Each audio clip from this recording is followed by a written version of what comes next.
Welcome to our YouTube channel first rank NCERT classes. आज के इस वीडियो में हम प्रश्नावली 1.6 सॉल्व करेंगे, लेकिन इस प्रश्नावली को करने से पहले हमें कुछ नियम जानने होंगे और वो नियम है घातांक नियम, जो कि हमें इस प्रश्नावली को सॉल्व करने में हेल्प करेंगे। तो देखते हैं कि घातांक नियम क्या होते हैं। ठीक है, सबसे पहला नियम ए की घात m इंटू या गुणा ए की घात n। ठीक है, यहाँ पर a जो है आधार है, m जो है घात है। सेम यहाँ पर a जो है हमारा आधार है और n जो है वो घात है। ठीक है, तो जब कभी आधार समान होते हैं और घात अलग अलग होती है और दोनों संख्या यदि गुणे में होती है तो घातें जो हैं आपस में जुड़ जाती हैं। तो a और घातें जुड़ेंगे तो क्या होगा, m धन n। ठीक, सेकेंड नियम है a की घात m बटे a की घात n बराबर। अब यहाँ पर देखिए, यहाँ पर आधार दोनों के समान हैं, घातें अलग अलग हैं, लेकिन दोनों कैसे हैं, अब भाग में हैं। तो जब कभी कोई संख्या भाग में होती है और उनके आधार समान होते हैं, घात अलग अलग होती है तो घातें घट जाती हैं। तो a की घात m ऋण n हो जाता है। थर्ड नियम है, जब कभी ऐसा हो कि a की घात m और इस पूरे की भी घात n, ऐसी कंडीशन आए, तब क्या होगा कि ये घातें आपस में, इन दोनों घातों का क्या हो जाएगा, गुणा हो जाएगा। तो a की घात m इंटू यहाँ पर क्या हो जाएगा, n। फोर्थ नियम, a की घात m इंटू b की घात m बराबर। ठीक, अब यहाँ पर आधार हमारे चेंज हो गए, एक बार a है एक बार b है और यहाँ पर आधार घातें क्या हो गई, समान हो गई। मतलब यहाँ भी घात m है, यहाँ भी घात m है। तो अब क्या होगा, अब इन दोनों का गुणा होके आपस में घात सिर्फ एक बार लिखी जाएगी, दोनों की घात एक जैसी आ जाएगी, ये m। ठीक, फोर्थ हो गया। फिफ्थ नियम, a की घात m और सपोज दैट हो b की घात m। अब यहाँ पर आधार अलग अलग है, घातें समान है, लेकिन ये संख्या भाग में है। तो अब क्या होगा, a बटे b हम लिखेंगे और इस पूरे की घात अभी अलग अलग ना होकर क्या हो जाएगी, पूरे की घात m हो जाएगी। ये पांचवा नियम। छठा नियम है, a की घात 0 बराबर होता है 1। ठीक, और एक और चीज़ यहाँ पर कि जब a की पावर माइनस में होती है तो, या ऋण 1 होती है तो क्या होता है, इसको क्या लिखा जाता है, 1 बटे a। तो ये कुछ 5-6 नियम हैं जिन्हें हम प्रश्नावली सॉल्व करते टाइम हेल्प में लेंगे। ठीक है, ये वैसे रटने की ज़रूरत नहीं है या याद करने की ज़रूरत नहीं है। आप जब क्वेश्चन सॉल्व करेंगे तो आपकी ये करते करते हैबिट में आ जाएगा।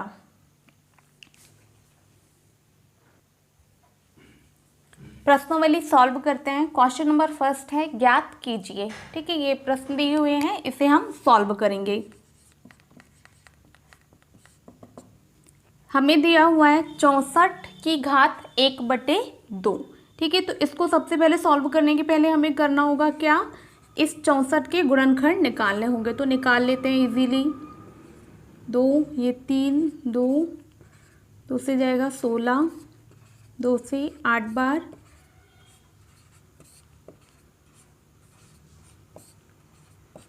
कितना है, 2 गुणा 2 गुणा 2 गुणा 2 गुणा 2 गुणा 2। ठीक है, तो यहाँ पर लिख लेंगे 2 गुणा 2 गुणा 2 गुणा 2 गुणा 2 गुणा 2, 1 2 3 4 5 6, और इस पूरे की घात हो जाएगी क्या, 1 बटे 2। ठीक है, अब यहाँ पर घात क्या है हमारी, अभी 2 6 बार है तो 2 की घात कितनी हो जाएगी, 6, और इस पूरे की घात कितनी हो जाएगी, 1 बटे 2। ठीक, अब हमने नियम पढ़ा था कि यदि आधार, किसी आधार के ऊपर घात है और उसकी भी घात है तो इन दोनों घातों का क्या होता है, आपस में गुणा हो जाता है। तो इन दोनों घातों का हम गुणा कर देंगे। 2 की पावर 6 गुणित कितना, 1 बटे 2। ठीक है, 2 एकम 2, 2 तिया 6, कितना आया ये तो सब कैंसिल हो गया। ऊपर क्या बचा, 2 की पावर 3 या 2 की घात 3। ठीक है, 2 की घात 3 मतलब 2 गुणा 2 गुणा 2 बराबर कितना आया यहाँ पर 8। ठीक है, और 8 क्या है हमारा आंसर। इस तरीके से इन क्वेश्चन को हल करना है। नेक्स्ट है 32 की घात 1/5। इसको भी सेम तरीके से हम सॉल्व कर लेंगे। ठीक, 32 के भाज्य गुणनखंड निकालेंगे तो हमें फिर से करने की जरूरत नहीं, हम देख पा रहे हैं यहाँ से ये आ जाएगा। तो 2 गुणा 2 गुणा 2 गुणा 2 गुणा 2, तो यहाँ लिख लेंगे 2 गुणा 2 गुणा 2 गुणा 2 गुणा 2, और इस पूरे की घात क्या हो जाएगी 1/5। ठीक, अब यहाँ पर 2 कितने बार है, 5 बार है, तो 2 की घात कितनी हो जाएगी 5, और इस पूरे की घात कितनी है 5। अब ये एक आधार है, आधार के ऊपर घात है और इस पूरे के भी घात लगी हुई है, तो इन दोनों घातों का क्या होगा आपस में गुणा होगा। तो ये 2 हो गया और ये 5 गुणा 1/5। 5 से 5 कैंसिल हो गया, क्या आया 2 की घात 1। 2 की घात 1 मतलब क्या होता है 2, और 2 क्या है हमारा आंसर। क्वेश्चन नंबर फर्स्ट का थर्ड क्वेश्चन है 125 की घात 1/3। इसको भी सेम मेथड से सॉल्व कर लेंगे। तो ये होगा हमारे 125, इसके अभाज्य गुणनखंड निकालेंगे। 5 से जाएगा 25 बार, 5 से 5 बार, और ये 5 का 5। ठीक है, क्या है 5 गुणा 5 गुणा 5, 5 गुणा 5 गुणा 5, और इस पूरे की घात कितनी आ जाएगी 1/3। ठीक है, अब 5 यहाँ पर कितने बार है 1 2 3, तो यहाँ 5 की घात 3, और इस पूरे की घात क्या जाएगी 1/3। चाहो तो आप यहाँ पर नियम लिख सकते हैं, चूँकि a की पावर m इस पूरे की power n is equal to m की पावर m इंटू n, आप ये रीज़न दे सकते हैं। ठीक है, यहाँ पर क्या होगा 5 की घात 3 और इस घात का गुणा होगा तो 1/3, 3 से 3 कैंसिल, क्या आया। ठीक है, 5 की घात 1 का मतलब क्या होता है 5, और यही क्या है आंसर।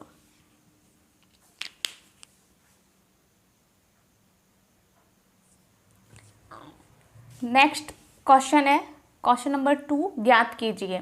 ठीक, इसको भी प्रीवियस क्वेश्चन की तरह ही हम सॉल्व करेंगे। तो देखते हैं फर्स्ट क्वेश्चन सॉल्व करते हैं। 9 की घात 3/2। अब क्या करना है 9 के गुणनखंड निकालना है, तो 9 को क्या लिख सकते हैं हम 3 गुणा 3। इस पूरे की घात कितनी आ जाएगी 3/2। ठीक, अब इसको यहाँ पर 3 हमारा 2 बार है, तो ये 3 की घात 2 लिख देंगे इसको, और इस पूरे की घात कितनी आ जाएगी 2। रीज़न दे देंगे a की पावर m इस पूरे की पावर n बराबर a की पावर m इंटू n, ये वाला नियम लगेगा। ठीक, अब यहाँ पर 3, यहाँ पर अब इन घातों का आपस में गुणा हो जाएगा, तो 2 गुणा 3/2, 2 से 2 कैंसिल, 3 की घात कितनी आ गई 3, 3 की घात 3 मतलब 3 गुणा 3 गुणा 3 मतलब 3 तिया 9 तिया 27, 27 के हमारा आंसर। नेक्स्ट प्रश्न है, इसको सॉल्व करते हैं। क्वेश्चन है 32 की घात 2/5। तो 32 को हम 32 के गुणनखंड निकालेंगे, तो 32 के गुणनखंड क्या आएंगे 2 गुणा 2 गुणा 2 गुणा 2 गुणा 2, 5 बार। ठीक, और इस पूरे की घात कितनी आ जाएगी 2/5। अब 2 हमारा 5 बार है, तो 2 की घात कितनी लिखेंगे 2 की घात 5, इस पूरे की घात कितनी 2/5। अब इस नियम के अनुसार इन दोनों घातों का गुणा हो जाएगा, तो 2 की घात 5 गुणा 2/5, 5 से 5 कैंसिल, 2 की घात कितना आया 2, 2 की घात 2 मतलब 2 गुणा 2, 2 गुणा 2 मतलब 4, और ये 4 क्या है हमारा आंसर।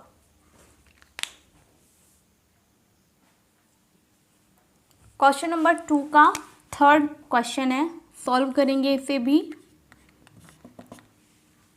क्वेश्चन है 16 की घात 3/4। तो यहाँ पर सबसे पहले हमें क्या करना होगा 16 के गुणनखंड निकालने होंगे। तो 16 के गुणनखंड क्या आ जाएंगे 2 गुणा 2 गुणा 2 गुणा 2, 2 दूनी 4 दूनी 8 दूनी 16। ठीक है, इस पूरे की घात कितनी आ जाएगी? 3/4। अब 2 जितने बार है वो उसकी पावर या घात में लिख देंगे, तो 2 की घात 4, इस पूरे की घात 3/4। ठीक, नियम लगेगा a की पावर m इस पूरे की power n equal to a की पावर m इंटू n। तो यहाँ पर इन दोनों घातों का आपस में गुणा हो जाएगा, तो 2 की घात 4 गुणा 3/4, 4 से 4 कैंसिल, 2 की घात कितना आया? 3। ठीक, तो 2 गुणा 2 ये बराबर 8। 8 क्या है हमारा आंसर। नेक्स्ट क्वेश्चन है 125 की घात ऋण 1/3। तो इसको भी सेम हम उसी तरीके से हल करेंगे। 125 के अभाज्य गुणनखंड या गुणनखंड निकालेंगे तो कितना आएगा? 5 गुणा 5 गुणा 5, इस पूरे की घात 1/3 माइनस 1/3। ठीक, अब यहाँ पर 5 हमारा 3 बार है तो उसको घात में लिख देंगे 3, और इस पूरे की घात ऋण 1/3। नियम हमारा यही वाला लगेगा, तो इन घातों का हम गुणा कर देते हैं आपस में, तो 3 गुणा ऋण 1/3, 3 से 3 कैंसिल, तो क्या बचा? 5 की घात ऋण 1। ठीक, और जब कभी ऋणात्मक घात होती है तो उसको 1 के बट्टे में लिख देते हैं, तो 1 के बट्टे कितना आ जाएगा? 5, और यही क्या हमारा आंसर। इस प्रकार ये क्वेश्चन नंबर 2 सॉल्व होता है। नेक्स्ट क्वेश्चन है क्वेश्चन नंबर 3, सरल कीजिए। इन क्वेश्चन को भी हल करते हैं। पहला क्वेश्चन है 2 की घात 2/3 गुणा 2 की घात 1/5। तो चलिए सॉल्व करते हैं। ठीक है, हमने एक नियम पढ़ा था कि जब कभी हमारे आधार समान होते हैं तो घातें क्या होती हैं?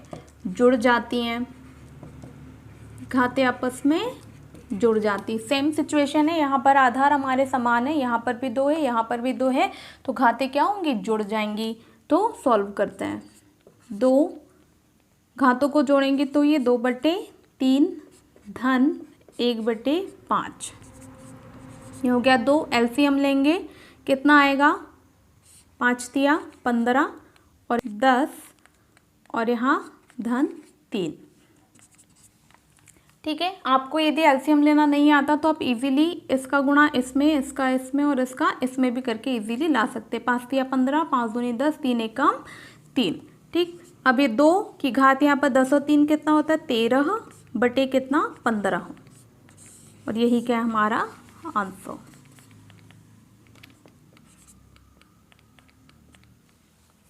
नेक्स्ट क्वेश्चन है 1/3 की घात 3 और इस पूरे की घात 7। ठीक, तो इसको सॉल्व करेंगे। अभी अभी हमने जो सेकंड क्वेश्चन था उसका एक क्वेश्चन किया था कि जब हमारे पास 1 के बटे में घात होती है तो जब हम उसे ऊपर लेकर जाते हैं तो घात कैसी हो जाती है? ऋणात्मक। तो ये इस घात को हम ऊपर लेकर जाएंगे तो क्या होगी? ऋणात्मक। तो 3 की घात ऋण 3 और इस पूरे की घात कितनी हो गई? 7। अब हमें पता है कि जब घात के ऊपर घात होती है तो आपस में घातों को क्या हो जाता है? गुणा हो जाता है। तो 3 और एक गुणा होगा तो क्या आएगा? 21, ये आंसर। ठीक, क्वेश्चन नंबर 3 है, इसे भी सॉल्व करते हैं। क्वेश्चन है 11 की घात 1/2 बटे 11 की घात 1/4। ठीक है, यहाँ पर आधार कैसे हमारे समान है और दोनों संख्याएं बटे में है, तो कौन सा नियम लगेगा? a की घात m बटे a की घात n बराबर ये घातें आपस में क्या होंगी? घट जाएंगी। ठीक है, नियम क्या है कि जब हमारे आधार समान होते हैं तो घातें आपस में घट जाती हैं। तो सॉल्व करेंगे 11 और घातों को घटा देंगे, 1/2 ऋण 1/4। एलसीएम लेंगे तो कितना आएगा? 8, 4 और यहाँ पर 2 का 2। ठीक है, अब 4 में से 2 घटाएंगे तो कितना बचेगा? 2 बटे कितना? 8, कैंसिल करेंगे तो 1/4 कितना आया? 11 की घात 1/4। ठीक, यही क्या है हमारा आंसर। नेक्स्ट क्वेश्चन है क्वेश्चन नंबर 4, 7 की घात 1/2 गुणा 8 की घात 1/2। इसे सॉल्व करेंगे, देखते हैं नियम कौन सा लगेगा। ठीक है, तो ये a की घात m इंटू बी की घात m, मतलब यहाँ पर आधार कैसे हैं, आधार समान नहीं है, मतलब आधार अलग अलग हैं और घातें समान हैं। ठीक, तो क्या होता है कि इन दोनों आधारों का गुणा हो जाता है और घात एक बार लिखी जाती है। ठीक, तो इसी नियम के आधार पर इसे सॉल्व करेंगे तो क्या होगा, गुणा करेंगे तो ये कितना हो जाएगा 56, और ये पावर में या घात में 1/2, और यही क्या हमारा आंसर। तो इस प्रकार प्रश्नावली 1.6 कंप्लीट होती है। Thank you.